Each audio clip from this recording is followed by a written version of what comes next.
आज की क्लास में कक्षा 10th का सामाजिक विज्ञान में राजनीतिक शास्त्र का यानी पॉलिटी का जो आज का टॉपिक होगा वो होगा भारत में विकेंद्रीकरण।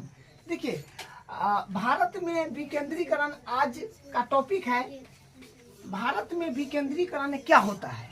देखिए अभी तक हम लोग दो सरकार के बारे में पढ़ते आ रहे थे, ठीक है। अभी तक हम लोग दो सरकार के बारे में पढ़ते आ रहे थे। जो एक था केंद्र सरकार जिसको हम लोग संघ सरकार बोलते हैं, ठीक है। एक क्या था? केंद्र सरकार जिसको संघ सरकार बोलते हैं। ये पूरे देश के लिए होते हैं, यानी ये पूरे देश के लिए काम करते हैं। और दूसरा राज्य सरकार। तो राज्य सरकार वो जो है एक केवल पार्टिकुलर राज्य के लिए होते हैं, वो पार्टिकुलर राज्य का काम करते हैं, ठीक है। राज्य सरकार जो होते हैं केवल एक राज्य के लिए होते हैं और वो एक पार्टिकुलर राज्य का काम करते हैं। उसके बाद तीसरा में हम लोग आज पढ़ेंगे स्थानीय सरकार, ठीक है। तीसरा हम लोग आज पढ़ेंगे स्थानीय सरकार। तो स्थानीय सरकार पर ही पूरा फोकस रहेगा, ठीक है। स्थानीय सरकार पर पूरा फोकस रहेगा। अब यहाँ से ध्यान से समझेंगे। देखिए सबसे पहले आपको बताए हैं कि हम लोग पढ़ते आ रहे हैं एक केंद्र सरकार के बारे में और एक राज्य सरकार के बारे में। तो ये तो दो स्तर का सरकार हम लोग पढ़ते आ रहे हैं। जो एक केंद्र सरकार जो पूरे देश के लिए होते हैं, एक राज्य सरकार एक पार्टिकुलर राज्य के लिए काम करते हैं, एक पार्टिकुलर राज्य के होते हैं, ठीक है। और अब आज का अपना मुद्दा होगा वो होगा स्थानीय सरकार। स्थानीय सरकार पर हम लोग विशेष बात करेंगे, ठीक है। तो देखिए केंद्र सरकार और राज्य सरकार ये तो कंपलसरी है। ये तो जब संविधान जब लागू हुआ था 1950 में, संविधान कब लागू हुआ था? 1950 में। जब 1950 में संविधान लागू हुआ था तो उस समय केंद्र सरकार और एक राज्य सरकार, दो प्रकार के सरकार थे। ये कंपलसरी है, मतलब ये होना है क्योंकि ये संविधान में लिखा हुआ था, ठीक है। तो ये कंपलसरी है। लेकिन देखिए एक स्थानीय सरकार का मतलब होता है ना, जैसे देखिए एक बड़ा केंद्र हुआ, मतलब एक बड़ा देश हुआ, उसके अंदर एक राज्य हुआ था। राज्य के लिए तो सरकार है, केंद्र के लिए सरकार है। और सभी राज्य में मतलब राज्य को जिला में बांटा गया है। तो राज्य में जिला है, तो जिला के लिए जिला है। और जिला में क्या है? छोटे छोटे गांव है, शहर है, क्या है? तो शहर के लिए भी सरकार बनाया गया। जो है वो अपना जो व्यक्ति शहर में रहते हैं उनका कॉलोनी का सरकार होगा जिसको पार्षद बोलते हैं। और जो लोग गांव में रहते हैं उनका गांव का सरकार होगा, जो मुखिया होगा, सरपंच होगा, पंच होगा, वार्ड होगा, ठीक है। तो देखिए इसका ये जो था संविधान में लिखा हुआ नहीं था। ये जो स्थानीय सरकार है संविधान में नोट नहीं था। ये सबसे पहले चलाया गया था राजस्थान के नागौर जिला में, जो मतलब लोग का चॉइस था कि ये करना चाहिए। तो ये राजस्थान के नागौर जिला में चलाया गया था, ये इसलिए चॉइस लिखा हुआ है, ठीक है। और ये चलाया गया था 2 अक्टूबर 1959 को। 2 अक्टूबर 1959 को कहाँ? राजस्थान के नागौर जिले में, ठीक है। तो देखिए लेकिन ये था कि चॉइस था, मतलब लोग अपना से बना लिया था। तो इनका उतना प्रेशर में थोड़ी बात सुना जाएगा क्योंकि इनको तो संविधान में लिखा हुआ ही नहीं है कि एक स्थानीय सरकार भी होना चाहिए। तीसरा स्तर का सरकार का था संविधान में जिक्र ही नहीं था, ठीक है। तो ये लोग का चॉइस था, बना लिए। तो इनका उतना थोड़ा सुना जाता था, तो नहीं सुना जाता था। तो देखिए 1992 में संविधान में संशोधन करा गया। संशोधन का मतलब होता है कि थोड़ा बहुत चेंज करना, ठीक है। तो 1992 में संशोधन करा गया। तो संशोधन करके क्या संशोधन किया कि नहीं जो देश में एक और स्तर की सरकार होगा, जो तीसरे स्तर का होगा, वो स्थानीय सरकार होगा। मतलब प्रत्येक क्षेत्र में वो काम करेंगे, प्रत्येक क्षेत्र में वो जनता का बात सुनेंगे, कहाँ क्या करना है, तो कैसे करना है, वो एक स्थानीय सरकार वहां पर बनाया जाए, वो करेंगे। यानी वहां का काम जल्दी पूरा हो जाएगा स्थानीय सरकार को रहने से, ठीक है। तो 1992 में संविधान में संशोधन करके क्या करा गया? एक स्थानीय सरकार बनाया गया तीसरे स्तर का, ठीक है। और ये स्थानीय सरकार को केंद्र सरकार और राज्य सरकार दोनों का पावर इसके पास हो गया। तो इसका भी पावर, इसका भी पावर, ठीक है, ये दोनों का पावर इसके पास, इसको भी मिल गया। मतलब इसका बात ये भी सुनेंगे, इसका बात राज्य सरकार भी सुनेंगे, केंद्र सरकार भी सुनेंगे। तो इन दोनों जो है केंद्र सरकार और राज्य सरकार, इनको पावर दे दिए स्थानीय सरकार को, तीसरे स्तर के सरकार को, क्योंकि संविधान में संशोधन करके तीसरे स्तर के सरकार भी बना लिया गया। तो इनको तो पावर देना पड़ेगा। तो पावर केंद्र सरकार और राज्य सरकार इनको दे दिए, मतलब पावर को, सत्ता की बंटवारा कर दिए स्थानीय सरकार में। ठीक है, तो स्थानीय सरकार में बंटवारा कर दिए तो क्या हुआ कि केंद्र सरकार के भी पावर हो गया, राज्य सरकार के भी पावर हो गया, स्थानीय सरकार को भी पावर हो गया, जो जहां है वहां काम करने का। तो इसी को हम लोग बोलते हैं भारत में विकेंद्रीकरण। ठीक है, भारत में विकेंद्रीकरण किसको बोलेंगे? केंद्र सरकार और राज्य सरकार, जो केंद्र सरकार और राज्य सरकार दोनों पावर दे देंगे स्थानीय सरकार को भी, स्थानीय सरकार का भी, मतलब पावर को तीनों में बंटवारा कर देंगे। तो उसको हम लोग बोलेंगे भारत में विकेंद्रीकरण। देखिए यहाँ पर प्रॉपर डिफिनेशन लिखा हुआ है। जब केंद्र और राज्य सरकार में शक्तियां लेकर स्थानीय सरकार को दी जाती है तो इसे सत्ता का विकेंद्रीकरण कहते हैं। बात समझ गए होइएगा। आपको बताए कि केंद्र सरकार और राज्य सरकार दोनों मिल करके पावर देते हैं स्थानीय सरकार को काम करने का, तो उसको हम लोग क्या बोलते हैं? भारत में विकेंद्रीकरण। ठीक है, तो वही डिफिनेशन है आपका प्रॉपर। जब केंद्र और राज्य, वो ना बताए थे, केंद्र सरकार और राज्य सरकार, जब केंद्र और राज्य सरकार से शक्तियां लेकर, दोनों का शक्तियां लेकर के स्थानीय सरकारों को दी जाती है तो इसे सत्ता का विकेंद्रीकरण कहते हैं। आप समझ गए? ठीक है, ये दोनों इससे शक्ति लेकर के, इससे शक्ति लेकर के इसको भी पावर मिल जाता है, तो उसी को हम लोग बोलते हैं भारत में विकेंद्रीकरण। ये बात आप समझ गए। अब हम लोग तो ये भी कंपलसरी हो गया, ये अपना सरकार ये फिक्स हो गया। ठीक है, अब देखिए, तो अब हम लोग बात करेंगे स्थानीय शासन व्यवस्था पर। स्थानीय शासन व्यवस्था में देखिए क्या क्या होगा। एक होगा ग्रामीण, एक होगा शहरी। स्थानीय शासन व्यवस्था में क्या होगा? स्थानीय शासन व्यवस्था में एक होगा ग्रामीण, एक होगा शहरी। क्योंकि देखिए आपको बताए हैं कि देश जो है ये एक बड़ा है, वो बड़ा भाग है देश, उसको राज्य में बांटा गया, राज्य को फिर जिला में बांटा गया, जिला में क्या है? गांव है, शहर है। तो स्थानीय शासन व्यवस्था में एक ग्रामीण आएगा, एक शहरी आएगा। तो ग्रामीण का 3 स्तर होगा। ठीक है, याद रखेंगे, ग्रामीण का 3 स्तर। ग्रामीण को हम लोग बोलते हैं पंचायती राज। ठीक है, ग्रामीण को हम लोग क्या बोलते हैं? पंचायती राज। उसमें पंचायती राज का 3 स्तर होगा, जो होगा अपने पास में ग्राम पंचायत और हो जाएगा पंचायत समिति, और तीसरा हो जाएगा जिला परिषद। ठीक है, तीसरा हो जाएगा जिला परिषद। ठीक है, तो पंचायती राज का 3 स्तर होगा। क्या क्या होगा? ग्राम पंचायत, पंचायत समिति और तीसरा पंचायत जिला परिषद। ठीक है, तो ये एग्जाम में आपसे पूछ लिया जाएगा कि पंचायती राज का कितने स्तर होते हैं। तो आप याद रखिएगा, एक होगा ग्राम पंचायत, एक होगा पंचायत समिति, एक होगा जिला परिषद। 3 स्तर होता है। और शहरी में होता है, एक होता है सिर्फ नगर निगम। ठीक है, शहरी में क्या हो जाएगा? एक नगर निगम होता है। बस ये भी आप समझ गए। देखिए अब हम लोग बात करेंगे, देखिए ग्रामीण माने पंचायती राज में। देखिए पंचायती राज में भी हम लोग बात करते हैं। देखिए ग्राम पंचायत, तो देखिए ग्राम पंचायत में क्या होता है कि पंच होगा और प्लस में सरपंच होगा। ग्राम पंचायत में पंच होगा और सरपंच, पंच प्लस सरपंच मिलकर के बनता है ग्राम पंचायत।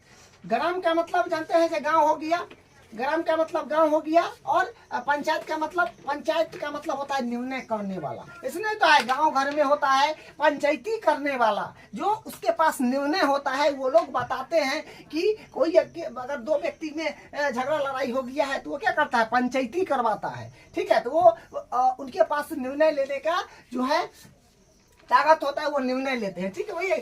तो आप समझ गए ग्राम पंचायत में क्या होता है? पंच प्लस सरपंच होता है, और ग्राम का मतलब गांव होता है, पंचायत का मतलब निर्णय लेने वाला होता है। उसी को हम लोग बोलते हैं ग्राम पंचायत। गांव में जो फैसला का निर्णय लेते हैं उसी को हम लोग बोलते हैं ग्राम पंचायत। देखिए ग्राम पंचायत में सरपंच, देखिए क्या होता है? सरपंच के बारे में जानिए। सरपंच, ठीक है, ग्राम पंचायत में आएगा सरपंच। सरपंच देखिए क्या होता है, देखिए आप ध्यान से यहाँ पर समझिएगा। सरपंच में देखिए, एक मान लीजिए कि गांव है। ठीक है, गांव को क्या करा जाता है? छोटे छोटे भागों में बांटा जाता है। ठीक है, गांव को जो है छोटे छोटे भागों में बांटा जाता है। ये मान लीजिए कि ये गांव है, तो इसको बांट देता है वार्ड में, छोटे छोटे वार्ड में। ठीक है। यहाँ पर वार्ड में 2 नंबर वार्ड में है वो व्यक्ति, 10 नंबर वार्ड में है वो, 12 नंबर वार्ड में है। तो सरपंच में क्या होता है, गांव को छोटे छोटे भागों में बांटता है। तो वहाँ पर से एक जो होता है वार्ड बनता है। देखिए वार्ड में क्या होता है, मतलब बहुत सारा वार्ड हो जाता है उस गांव में। तो यहाँ पर 9 वार्ड है, 9 पंच है और 9 सरपंच है, ठीक है। तो देखिए गांव के लोग दो वोट करेंगे तो पंच और देखिए सरपंच का मतलब क्या होता है, सरपंच का मतलब होता है कि वो वार्ड मतलब उस गांव में, उस पंचायत में जो वार्ड बनता है उस वार्ड को मिला करके एगो सरपंच चुना जाता है। और सरपंच में भी 2 होता है, एगो होता है पंच, एगो होता है सरपंच। तो सरपंच में देखिए गांव के लोग 2 वोट करेंगे, तो एक पंच होगा और एक सरपंच होगा। और उसमें 9 वार्ड को जो मिला करके एक सरपंच बनाया जाता है। मतलब 9 वार्ड में मिलके, क्योंकि देखिए एक पंचायत में क्या होता है, एक वो सरपंच होता है जो मेन होता है, उसको फैसला करने का जो है उसको अधिकार होता है, ठीक है। तो उसको चुना जाता है, तो चुनता है जनता लोग। जनता कैसे चुनता है, वोट करके, ठीक है। तो 9 वार्ड में एक सरपंच होता है। अब उसके बाद एक और बात देख लीजिए, ग्राम सभा। देखिए इनमें मत कंफ्यूज होइएगा, ग्राम सभा दूसरा चीज है, ग्राम पंचायत दूसरा चीज है, ठीक है। ग्राम सभा का मतलब होता है 18 साल से ऊपर, ठीक है। 18 साल से ऊपर का जितना व्यक्ति होगा वो सब ग्राम सभा के हिस्सा होगा। क्योंकि 18 साल के ऊपर का सभी व्यक्ति जो है ग्राम पंचायत में क्या करते हैं, अपना काम को बताते हैं कि हमारे पंचायत में रोड जो है टूटा हुआ है, पानी नहीं आता है, स्वास्थ्य की सुविधा नहीं है, मतलब साफ सफाई की व्यवस्था डगमगा रहा है, बिजली की व्यवस्था नहीं है। तो ये सब क्या करते हैं, ये सारा लोग मिल करके वहां पर बोलते हैं, ठीक है। तो ये ग्राम सभा होता है। तो ग्राम सभा का मतलब इतनी समझिए कि जो 18 वर्ष से ऊपर का जितना भी व्यक्ति होगा एक सब ग्राम सभा का हिस्सा है, ठीक है। गांव के सभी मतदाता ग्राम सभा के अंग है, समझ गए। 18 साल से ऊपर का व्यक्ति सब वोट दे सकता है, 18 साल से लेकर के ऊपर तक जितना होगा सब वोट दे सकता है। तो 18 साल से ऊपर का सभी व्यक्ति क्या है, ग्राम सभा है। गांव के वही लिखा है कि गांव के सभी मतदाता ग्राम सभा के अंग है, समझ गए आप। चलिए अब आपको देखिए इसमें ये ठीक यहाँ पर समझिए कि कोई मतलब वार्ड में, जो वार्ड में है इतना सारा है, उसमें से एगो सरपंच होता है। तो उसको जो चुना जाता है उसको सिलेक्ट कर लिया जाता है। तो वो पंचायत का क्या होता है, सरपंच होता है, वही है। लेकिन जो बात समझा है उस पर आपको ध्यान देना है। अब देखिए ग्रामीण स्थानीय व्यवस्था, अब हम लोग ग्रामीण स्थानीय व्यवस्था के बारे में बात करेंगे। तो देखिए ग्रामीण स्थानीय व्यवस्था में एक पंचायती राज होता है, ठीक है। ग्रामीण स्थानीय व्यवस्था में पंचायती राज होता है, जिसमें गाँवों के स्तर पर मौजूद स्थानीय शासन व्यवस्था चलती है। क्या होता है, ग्राम पंचायती राज में गांव के स्तर पर मौजूद स्थानीय शासन व्यवस्था चलता है, जिसमें हो जाएगा ग्राम पंचायत, पंचायत समिति और जिला परिषद, ठीक है। क्या हो जाएगा, ग्राम पंचायत, पंचायत समिति, जिला परिषद, ठीक है। अब देखिए ग्राम पंचायत में बात करते हैं, प्रत्येक गांव में एक ग्राम पंचायत होता है। और वो उसमें क्या होता है, प्रत्येक गांव में ग्राम पंचायत और परिषद, और उसके बाद कई सदस्य प्लस एक अध्यक्ष होता है। और उसमें अध्यक्ष को प्रधान या सरपंच बोलते हैं, और वो वार्डों से चुने जाते हैं, और वो ग्राम सभा में होता है, ठीक है। तो ये बात समझ गए। देखिए कोई भी अगर गांव में कोई भी काम अगर नहीं हो रहा है तो वहां पर क्या होता है, लोग पंचायत में जाते हैं और वहां पर क्या मुखिया जो हुआ पंच, सरपंच, मुखिया, उससे बोलते हैं। और वो उनका बैठक जो होता है पंचायत समिति करता है। पंचायत समिति उस बात को सुनता है, और वो पंचायत समिति फिर जाता है वो जिला, मतलब समझे कि 5 गो 7 गो 10 गो वार्ड का बात ही सुनते हैं। और वो क्या करते हैं, फिर उनका बैठक होता है जिला में। तो जिला में जो होता है वहां पर क्या होता है, जिला में जो होता है आपके पास में जिला में जो होता है वहां का अफसर सब होता है। वो अफसर सब जिला में बैठते हैं। वो अफसर कहीं ना कहीं समझ जाइए कि उस सरकार का ही जो है सरकार भवन में ही जो काम उम करते हैं, जो कहाँ क्या करना है नहीं करना है वहां तक वो पहुंचाते हैं, उसी का मेन आदमी होता है। तो ये जो है कोई भी काम करने के लिए हम लोग, जो ग्राम के आदमी है वो ग्राम पंचायत में करेगा, उसके बाद उसका जो पंचायती है वो पंचायत समिति करेगा, और पंचायत समिति को जिला परिषद में बैठना है। तो जिला परिषद में जो वहाँ का जो हेड सब होता है वो उसका बात सुनेगा, और इस बात को वो मुख्यमंत्री प्रधानमंत्री तक पहुंचा देता है। ठीक है, इस तरह से तो वहाँ का काम होना शुरू हो जाता है। तो ये बात है। उसके बाद देख लीजिए पंचायत समिति। देखिए पंचायत समिति में पंचायत प्लस पंचायत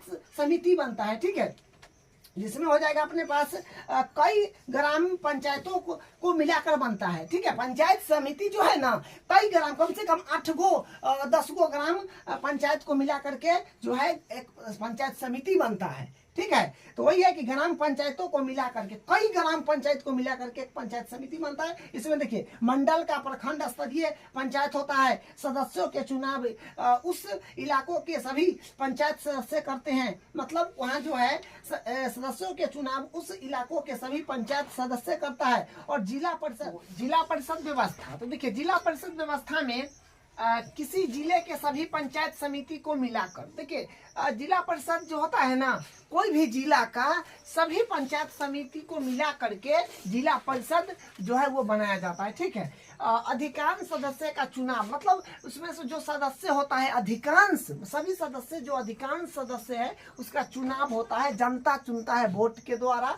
तो अधिकांश सदस्य का चुनाव होकर के ही वहाँ पर वो आता है। ठीक है, जो होता है देखिए सांसद और विधायक, तो ये होता है सांसद और विधायक। उसके बाद देखिए शहरी स्थानीय व्यवस्था।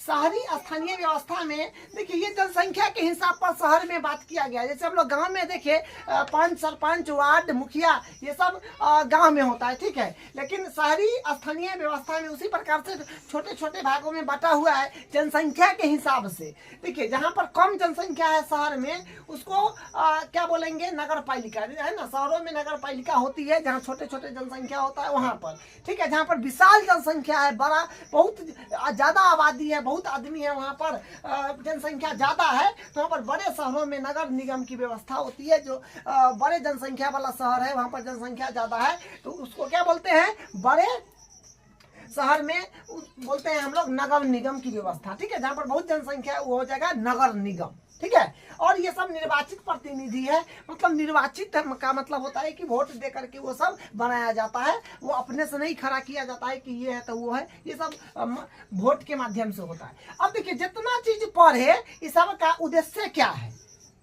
हम लोग स्थानीय शासन व्यवस्था जाना, स्थानीय शासन व्यवस्था पढ़ा, उसका उद्देश्य क्या था, ये काहे बनाया गया। जैसे मान लीजिए कि अपने आसपास जहाँ पर आप रहते हैं, जिस कॉलोनी में, जिस गांव में आप रहते हैं, वहाँ पर मान लीजिए सड़क टूटा हुआ है, या फिर मान लीजिए वहाँ पर पानी की व्यवस्था नहीं है, वहाँ पर क्या है कि साफ सफाई की व्यवस्था नहीं है, तो आप डायरेक्ट थोड़ी संसद को कह दीजिएगा या राज्य सरकार को थोड़ी कहिएगा। आपको या उसको थोड़ी पता होगा, या फिर उसको थोड़ी पता होगा संसद को, विधायक को, जो आपके घर में सड़क, आपके गांव में सड़क टूटा हुआ है, आपके यहाँ बिजली का व्यवस्था नहीं है, उसको थोड़ी पता होता है।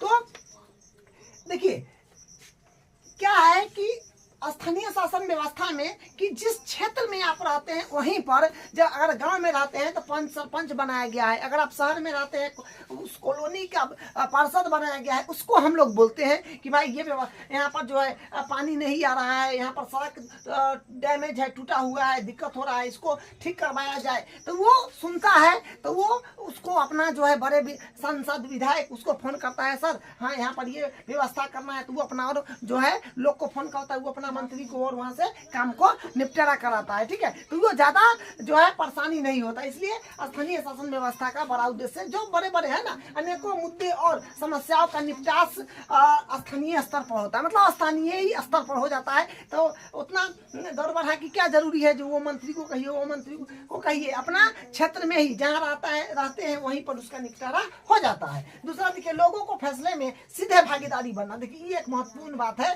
कि लोगों को सीधे फैसले में भागीदारी बनना। जैसे मान लीजिए कि अगर गांव में कोई काम करना है, कहीं पर कुछ लगवाना है, तो लोग अपने डिसाइड कर लेते हैं पंच सरपंच या वार्ड के साथ कि नहीं नहीं नहीं यहाँ पर नाली बनवा दो, यहाँ पर ये पानी का बड़ा ये है वो है, मतलब जो व्यवस्था करना है वो लोग अपने से भागीदारी लेकर के वहाँ काम करवा लेते हैं। तो ये एक बड़ी अच्छी बात है कि लोगों को फैसले में सीधे भागीदारी बनना। ठीक है, तो आज का अपना टॉपिक था विकेंद्रीकरण। ठीक है, तो विकेंद्रीकरण में जो ये सब था वो आप देख लिए आज। तो ये आज का क्लास था, और अगले क्लास में अब इसका जो है एक और लेक्चर होगा, और 1992 के बाद क्या क्या था वो सब देखेंगे। तो अपना ये चैप्टर संघवाद खत्म हो जाएगा। ठीक है।